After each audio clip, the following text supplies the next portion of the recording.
Hello everyone, good afternoon. This is a video about consent and how we can most ethically implement consent in dating.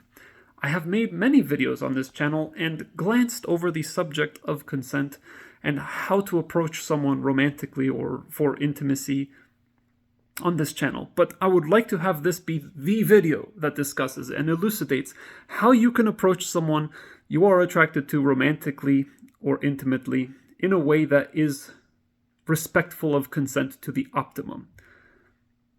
In other videos, I've also given a cursory glance at ways that this method can be optimized, and I would like to say that it can be optimized. In many ways, dating online is superior in terms of consent for a myriad of reasons, which I think I've gone into detail for other videos and is outside of the scope of this video. But to summarize, basically, messaging people online allows them to ignore your message. That's it. It makes it really convenient for someone to escape your presence. Anytime you're, as in the third person, it makes it convenient for someone to escape the presence of someone who is messaging them. They can just block you. They can just block the person messaging them. I'm sorry. So that is the main reason I feel. There are other reasons, but that is the primary reason why I feel that the only method that is superior to this currently is online dating. I feel that online dating only falls short in terms of the fact that it is heavily monetized. So if one has little access to resources, they will have difficulty with that. I also feel that online dating with the swiping, the swiping matches, I think that is actually extremely inefficient and exists in an effort and an attempt to ameliorate the problem of there being tremendously more males on dating profiles than females. And I think that is pure and simple why they have implemented the dating swipe, because they can show one woman at a time that you have to swipe through to men to make it appear as if there is a greater quantity. And so the monetization schemes have forced dating website providers to utilize this swipe method, which is grossly inefficient, as well as the fact that since there are so many men on dating websites compared to their female counterparts, they really do ban men quickly. They ban men for not. I myself have been under scrutiny for pictures that were inappropriate, but I feel every time I have pictures of myself with makeup on, my profile gets deleted. So I've also had people who are labeled mods recommend that I remove my pictures with makeup or change my sexual orientation. So I'm fairly certain that there is some kind of bigotry afoot. I mean, there always is with any kind of systemic system, right? There's always some kind of bigotry afoot. But I feel that really does make using internet dating very impractical, really impractical. I think it is a venue one should explore. It's a venue I think people should explore and to use as a tool. But I feel internet dating is a completely different strategy, and I feel that if you find someone attractive or find someone you are attracted to, you may want to know how to approach them. And that is what the purpose of this video is. Even though online dating could be said is superior in many ways, there are a lot of caveats there, but let's continue, please. So the way that you approach someone in public, I will refer to this method that I'm speaking to right now as the consent method. And I welcome people to adopt this method, to name it something else, to call it something else, to improve upon it. I really do. I have had a lot of people actually complain about this method, but my response to that is simply, please recommend a better alternative. I welcome it. So we will call this the consent method. The consent method of approaching someone goes something like this. If at all possible, you should analyze your surroundings. You should make sure that when you are approaching someone using the consent method, that you are doing so in a way that is as that poses as little intimidation as possible. For example, if you are walking down a dark alley, it probably is a good time to practice the courtesy of strangers. If you are in a parking lot, it's probably a good idea to practice the courtesy of strangers, just by the nature of those areas being potential areas of harm and robbery and so forth. It's prudent to think like that. It's prudent to think, would a person be afraid if someone approached them in this situation? And it's difficult to determine. It sounds easier than it is. But for example, I think you should make sure to... I think people should approach each other. They should just take the risk and approach one another. But I do think it benefits you, optionally, and I really do recommend it, to think about whether or not your approach in this particular situation might make someone comfortable or not. I really do think you should pay mind to that, because as you can see, a large man approaching you the door is right here, you see? A large man approaching someone in the middle of the night at 2 a.m. in a bar parking lot or something like that is terrifying. It is terrifying. It also helps to wear bright colors. It helps to dress in a way that makes you look like you are a fun person and that your intention is something other than to rob them.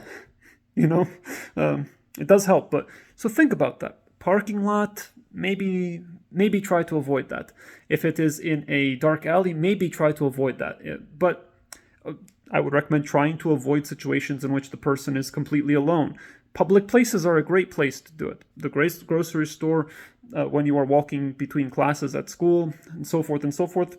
All of those things are very kosher, in my opinion. Maybe you disagree, please let me know.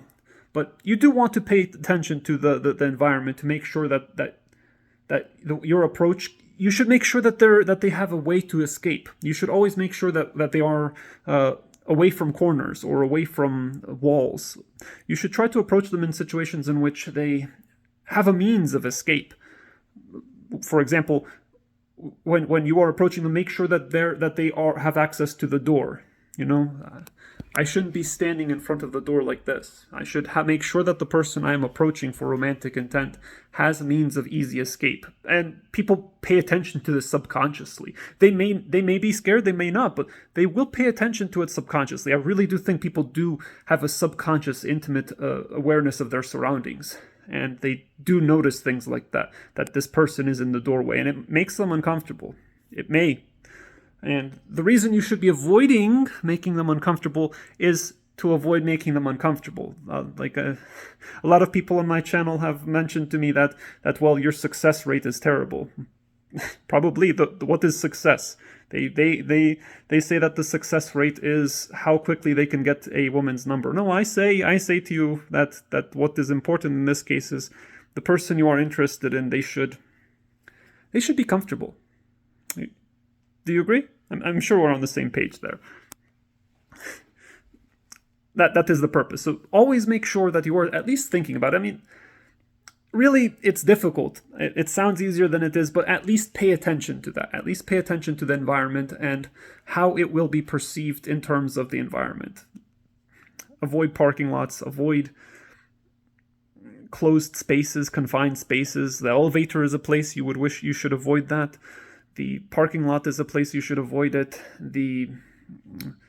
A dark alley is a place you should avoid it. If someone is alone in the park, walking up to them and doing this is probably a bad idea. Try to pay attention to those things. Public spaces are the best place to do it. The grocery store, campus, perfect, kosher. While you're shopping in a store, in a public location, if there are a lot of other people around, if they are with their friends, that's perfect. That's perfect. If they are with their friends, that's perfect. Ideal. You want to make sure they feel safe. And I would recommend approaching them, again, paying attention to your environment in such a way so that they have a means of exit, of easy retreat. The next thing that you should do is you should quickly say hello to them, and you should give them a non-physical compliment. That is really important here. You should give them. Some people like being told they're beautiful. Some people in the comments tell me sometimes that people like being complimented physically. They like being catcalled. They like. I recommend, because see, how many people are you going to be approaching? Are you going to find the love of your life approaching two women in your life? You probably will have to approach a fair number of women. And see, I'm again speaking from the perspective of a man approaching women, but this also, I feel, works for everyone and anyone. But please understand, I am speaking from that perspective, but feel free to apply it. I think it applies perfectly. And then you give them a non-physical compliment. The non-physical compliment is important because it shows that it gives you a reason to address them. That is aside from purely the romantic interest. And like I was mentioning before, affirmative consent requires you to be forthright. And at the same time, being forthright with romantic intentions, in this case, poses a little bit of discomfort to people. It really does. So you kind of have this balancing act. You can't just be like, I want to get married, because even though that is absolutely affirmative consent, as I talked about in other videos, actual affirmative consent in our society is a little bit of a taboo, and taboo violations have the propensity to give people, to make people uncomfortable. So you should respect affirmative consent as much as possible. And possible in this case means you should be trying to approach them neutrally. Give them a compliment. Give them a compliment on something that is not their physical appearance. Because some people are self-conscious, it might seem like a compliment to you, but to them it might be troubling or disturbing, or they may feel it as sexually aggressive, or it may be taken as sexual harassment. I really do think you should offer a non-physical compliment. I like your outfit. I like the colors you've chosen in your outfit. I like what you've done with your hair. Hair, I would stay away from, maybe. I've used it a few times. I would stay away from hair, maybe. Try to keep it as safe as possible, because remember, you're going to be approaching a lot of people, possibly, or you're going to be approaching one of many people that are in this world, and you have little way of knowing how they will react to it or how they will feel. So you should try to give, I hate to say it, but personal but bland compliments. Bland, they should be non-physical. They should not be spicy, edgy comments. They should be things like, wow, I like how you had that color scheme in your outfit. I like that jacket. I like your shoes. I think clothes are a good way, or a really good way to compliment people. Or I like that you held that door for people there. I like that you held that door. I really like that you stayed after class and helped people who needed help. That was very admirable. Some compliment like that. You can make it meaningful. That's why I refrain from try to backpedal from saying bland. But you can make it meaningful. You can give compliments on clothing, compliments on fashion choices, compliments on behaviors, compliments on you're always raising your hand in class, and I appreciate that. You can give those kind of compliments. And those are, I think, good compliments. I would be very happy to receive a compliment like that. And I think most people would. And they're not likely to be seen as sexually aggressive.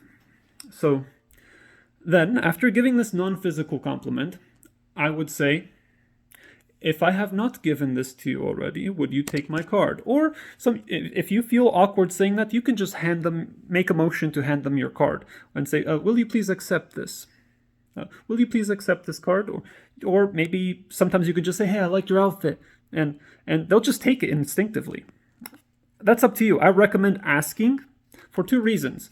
I recommend asking because asking them, if I have not already, may I offer you this card? The reason that is important is because if you ask people out a lot, if you make a habit of this, which I recommend you do, if you are interested in finding a relationship organically in person, I do recommend you get very used to this. It is sexual harassment to ask the same person twice. So I recommend you ask, if I have not already. It acknowledges that you are not attempting to insist or pressure the person, because that actually has happened to me a few times. That is one of the big drawbacks of this method, is that you may accidentally ask the same person out twice or thrice, or I have people around campus who I've become good friends with because I've asked them out multiple times. by accident like this. But that's why it's a good idea if you are in an area that frequently serves as your stomping ground. I would recommend you do something like, would you please, if I have not offered you this before, may I please offer you? Or if I have not, may I offer you my card, this card.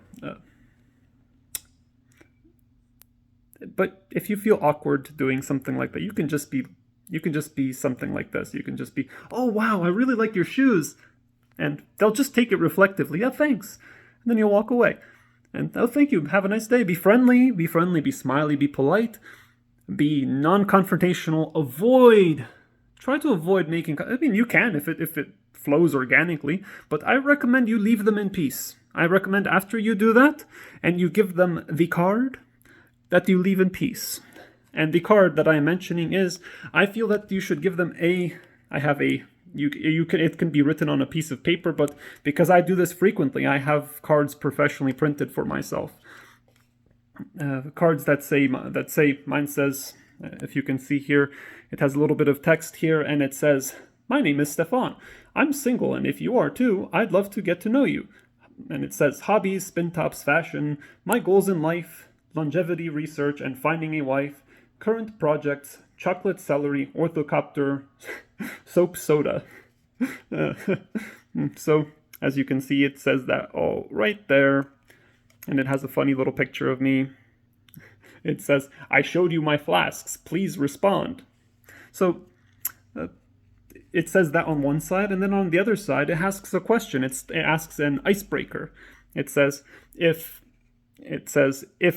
please tell me, would technology have progressed without the wheel? And then it has my phone number and my email addresses and my YouTube channel, so that people can find out about me. They can get to know me and see if they want to know me.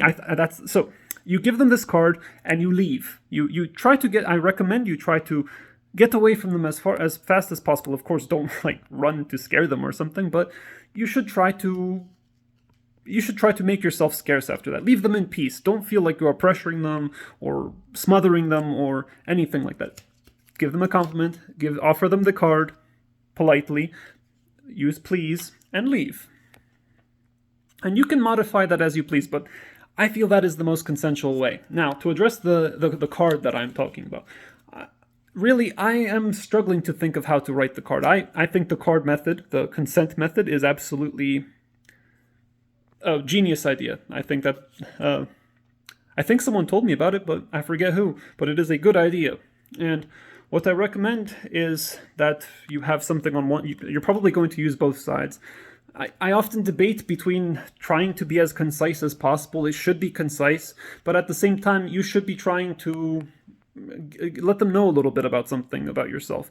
And I really do recommend you avoid overt romantic or sexual intentions on the card or in your speech and mannerisms. You can give hints like, I'm single, and if you are too, I'd love to get to know you. That's as far as I would recommend going. You can do whatever you want, but that's as far as I would recommend going. The reason why is because I do agree, affirmative consent means being as direct as possible. But if you walk up to someone and you state what kind of sexual things you want to do with them, that's likely going to cause a lot of offense to people. Should it? Well, I really think that the step forward is for society to adopt a very sex-positive mentality. I really think that is how society should view it, but are we there yet? You have to weigh the pros and cons. You shouldn't put the onus on other people to support the cost of your revolution. Do you know? So I really recommend you avoid. You can do what you want. Affirmative consent would mean in this case telling them directly what you want. But if you do that, you're probably going to make them uncomfortable. So you do have to dial back a little bit, because in a previous video I talked about actual affirmative consent is spine-tinglingly scary. It is something to be afraid of in our current society, because it represents a violation of taboo, and with violations of taboo there are discomforts because the person is thinking, what else is this person going to do? What other taboos are this person going to do? They're different. They're not like me. They're not behaving like me. They're outsiders. That's what we're being triggered about when we experience people screaming about social taboos. Think about it. When you're on a bus and someone starts swinging a bottle around and screaming, what are you afraid of? You experience a little bit of fear when that happens too, right? I do too. What is it? It's not because like him screaming is inherently in of itself scary. If it was on TV, you wouldn't be scared. What's bothering you is you don't know where it's going to stop, right? You don't know, because it is people come onto the bus, they sit down, they get up, they leave, right? That is what you expect everyone to be doing. When someone is doing something different from that, the first thing people do is they try to gauge where does it start and where does it end. And they have difficulty doing that when you dramatically break social taboos. It makes people very uncomfortable. It makes people afraid for their life. So I recommend trying to keep it as neutral as possible and maintain an open mind. I'm sure you would appreciate a friend, an acquaintance with a friend that you met, and you also have the right to terminate any friendship or acquaintance that you make. You have a right to not respond. You have a right to ignore the person. You have a right to disappear. You have a right. You have that right. You can control who contacts you, and they can control who contacts them. They can choose to contact you. They can choose to get to know you before deciding whether they want to contact you or not. That is the beauty of, I really recommend you include on. So I recommend that you try to avoid nuances of romance or eroticism until you have explicit consent. So let's continue. On the card, I recommend that you have your contact information, the contact information you would feel comfortable with a stranger having, and possibly showing their boyfriend, possibly showing you should assume that this card will be seen by everyone on the planet. You should be assumed that it will be seen by everyone on the planet, that it will be seen by, if they have a boyfriend, if they have a husband, if they have a mother, if they have a father, if they have any of these things that may see it, you should be ready to answer and atone for it. So I feel it's important to try to take measured steps so as to avoid breaking people's taboos, to avoid causing harm, to avoid making people uncomfortable, to avoid straining people's relationships or causing them stress. I recommend you avoid romantic or erotic notions at this point. If you insist, mention that you are single and that you are looking. If you are too, please feel free to contact, so forth and so forth. You get the idea. I recommend you have your contact information on it somewhere, and something about yourself that you think might be important to a potential partner. And I would recommend you have some kind of DeviantArt or some kind of Facebook or some kind of social platform where you routinely show things about yourself. I recommend you develop and cultivate some kind of online presence if you are interested in dating people using this method. Just put pictures of things you're proud of. Just show pictures of yourself doing cool things at school. Show yourself taking part in clubs. Little hobbies you like doing. Did you cook something? Take a picture of it and put it up there. It doesn't have to be amazing things. It doesn't have to be earth-shattering discoveries. It can be just, hey, look, I tried making some muffins. They were burnt to a crisp, or something like that. Just give them an idea of who you are as a person, what kinds of things you are like. Show them what you talk about, what you think about, a few little blogs about who you are as a person, so that they can decide whether or not they are interested in you based upon this card and then contact you. Some people will just contact you right away. Some people will go and see what you are like before making a move. And this way, some people say, well, why not just ask her number? Well, the reason that you don't just ask her number is because if you've actually been on Reddit or Quora for a while, women do complain about men asking them for their phone number. They do. It makes people uncomfortable because it puts them on the spot. They have to either create a fake phone number or come up with some kind of excuse or just give you their phone number even though they don't want to. They might feel scared because, like, you see here, I'm a little bit taller than the door. If I'm approaching someone at 2 a.m. in a parking lot or in a bar or anywhere, if I'm approaching someone, I immediately bring intimidation. And I'm saying that I wish I wasn't intimidating, but people have told me I am extremely intimidating because I am 6'7". I am tall. So people say I am intimidating. Do you think I'm intimidating? So I hope not. But the point is that if I am asking someone, "Excuse me, madam, will you please give me your phone number?" It's a little scary. So asking people for their phone number puts them on the spot. It makes them have to do something. It makes them feel forced. It also takes time. People don't want to be molested in their day. Making small talk to build up to the point of getting their phone number. If you just ask them outright, "Hey, give me your number, please," that's scary, right? You have to make small talk and all of this to get up to that point. People really feel harassed and molested by that, especially if you're doing this frequently. Some people like that. Some people do. But remember, we cannot assume people like it. So we should assume that consent starts from a position of emptiness. It starts from a position of not present. So really, I encourage you to respect people's time, respect people's day, respect people's lives, and avoid asking them for their phone number. I recommend giving them a card, giving them something. If you can ask them for their phone number, you're human beings, right? You have a right to ask people for their phone number. You do. People have a right to try to communicate and establish relationships with each other. But you have to recognize it does make people uncomfortable. So I do recommend the card method. And for people, I'm sure there are people who are going to disagree with me saying that you have a right to approach people. You're right. Maybe you don't. Maybe we don't have rights to communicate with people. Maybe we don't have rights to approach each other. I can see how that is a violation of consent. I concede. This is why I recommend the card method. I do like to think that people should be able to communicate, but that is my personal opinion. The reality of it is that probably is going to make some people uncomfortable, and you can avoid that easily. And I think it's good to avoid that.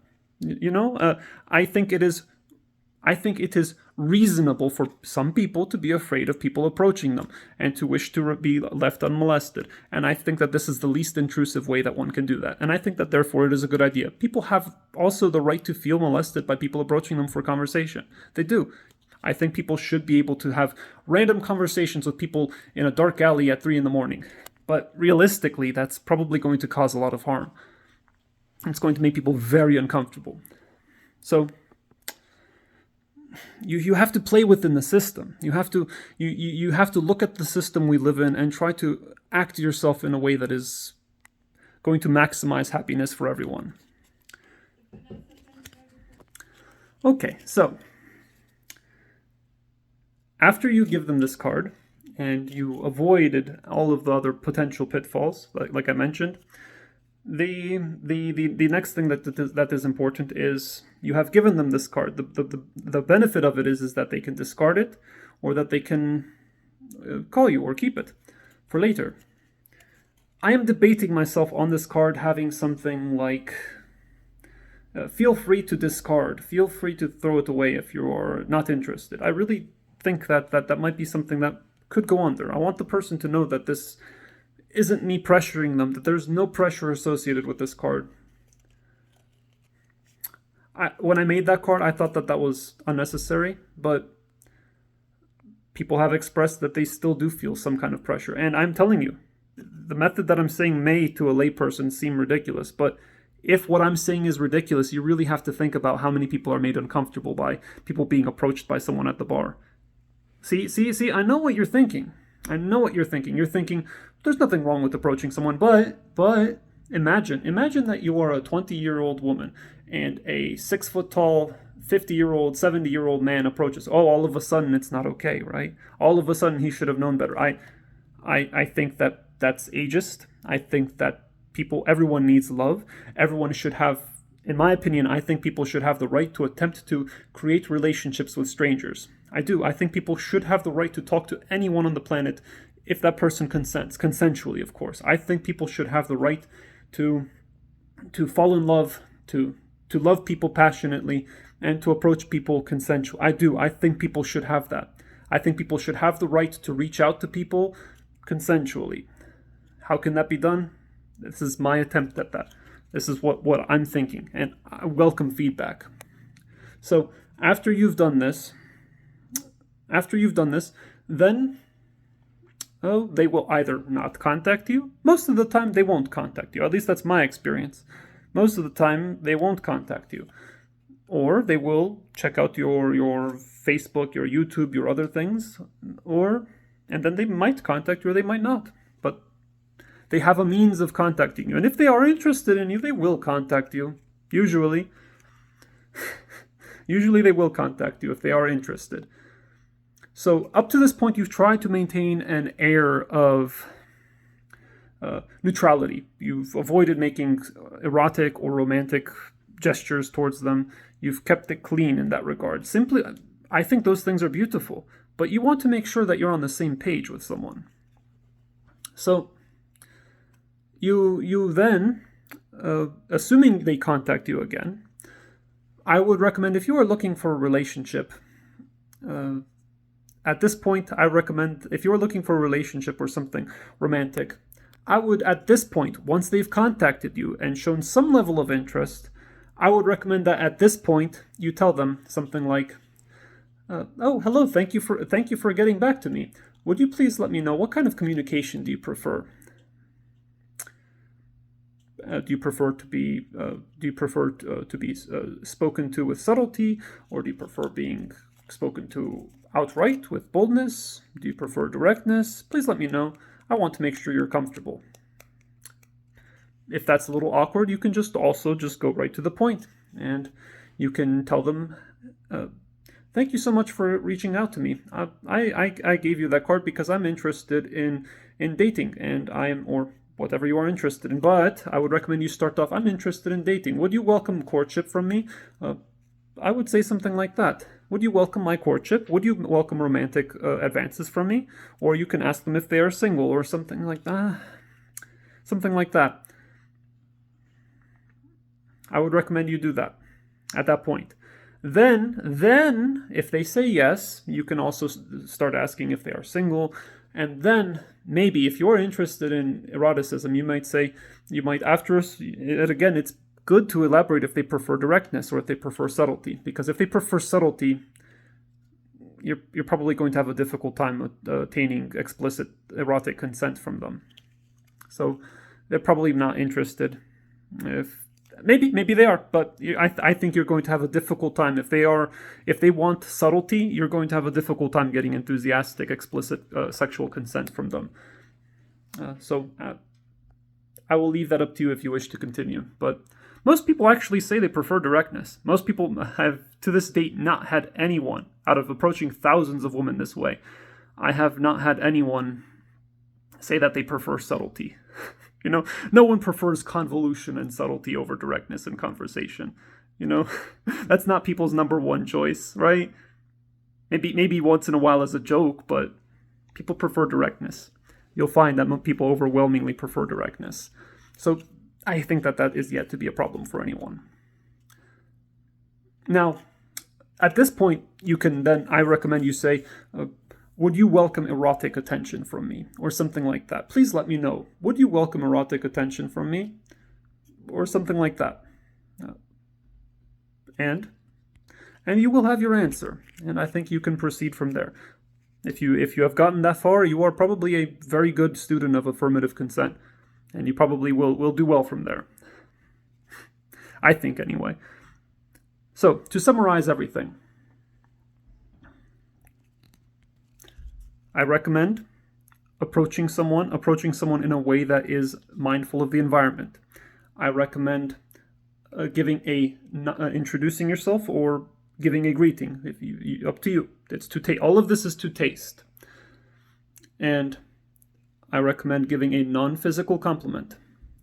I recommend offering them a card with your information on it as to means of contact, as well as how they can find out more about you, such as links through a social media platform or some kind of artistic creation platform.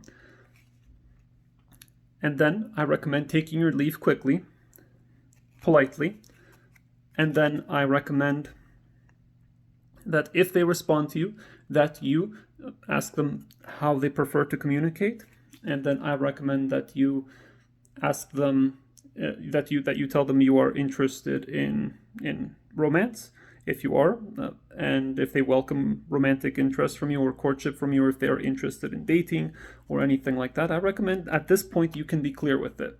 You can be clear that you are interested in something romantic.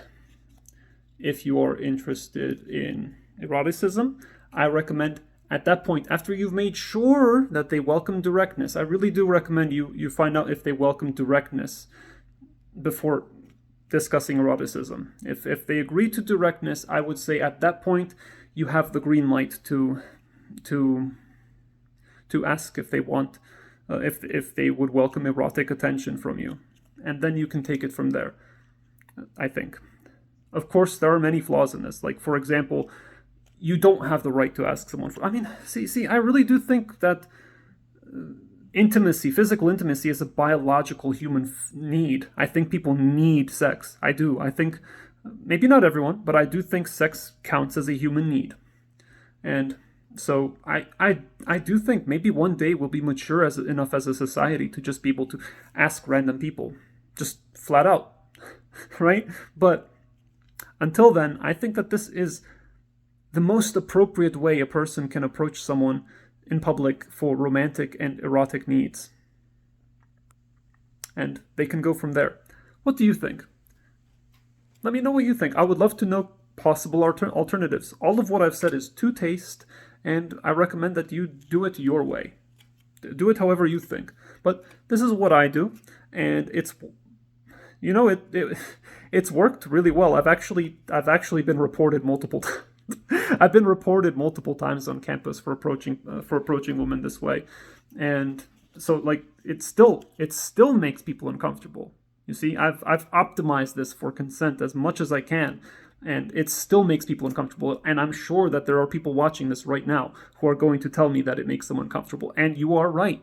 You are right. Maybe it does. And that's valid. And I can see how even this would make people uncomfortable. To you, my friends, I beseech you to tell me an alternative. The only alternative I've gotten is just don't approach people, which that's a disutility. That's a disutility to me. That's a disutility to society. That's potentially a disutility to the other person. But you are right. I don't actually have the right to approach anyone anytime. I'd like to think that I do, but I'd like to think everyone has the right to talk to a stranger. But we live in a world that is oftentimes scary and hostile, so we have to navigate it as best as we can. We have to take the other person's desires into consideration. So let me know what you think. Do you have any alternatives that you think are better? Do you have any ideas as to how this method could be improved? Do you disagree? Please let me know why. Do you think this is a good idea? Let me know what you think. It's worked very well. So it's worked for me. I've had women report me before to counselors at school and to various authorities for doing this. I mean, I've asked out thousands of women this way. So I've had people report me. I've had people tell their boyfriends. I've had people, and again, if you are doing so honestly, you have nothing to fear. If their boyfriend gets angry, apologize and tell them that you're sorry and that's it. Just apologize. I've apologized for it, and people have taken it pretty well for the most part. But see, when the counselor sits down to talk to me and I explain what happened and I show them the card, I've actually had counselors at school tell me that is actually the most respectful way that I've heard someone approach someone before. So, like I've had counselors tell me before, that's a really good idea. That's very respectful of consent. I've had counselors at school actually commend me for it when I was reported for it. And I do lament that people felt uncomfortable enough to report me for it. I do. And that may be something that happens to you. If you're asking out thousands of people or hundreds of people or tens of people, even this will offend people. But I dare say to you, if it offends someone, if this method of consent-seeking behavior offends someone, how sure are you that the girl at the bar wants you to buy a drink for her? How sure are you that the person on the sidewalk wants you to approach them and to have and initiate a conversation, start walking them next to them for like a few minutes until you work up the courage to say hi and start trying to talk to them and build rapport until you can ask for a phone number so it doesn't sound creepy? How sure are you that those methods are really very comfortable? So this is the best method I can think of, and I will refer to it from here on out as the consent method. Thank you so much for watching my video. It was a little bit long. I do really appreciate you watching this and giving me your opinion on how to do this. Thank you so much. God bless you all. I love you all. Goodbye.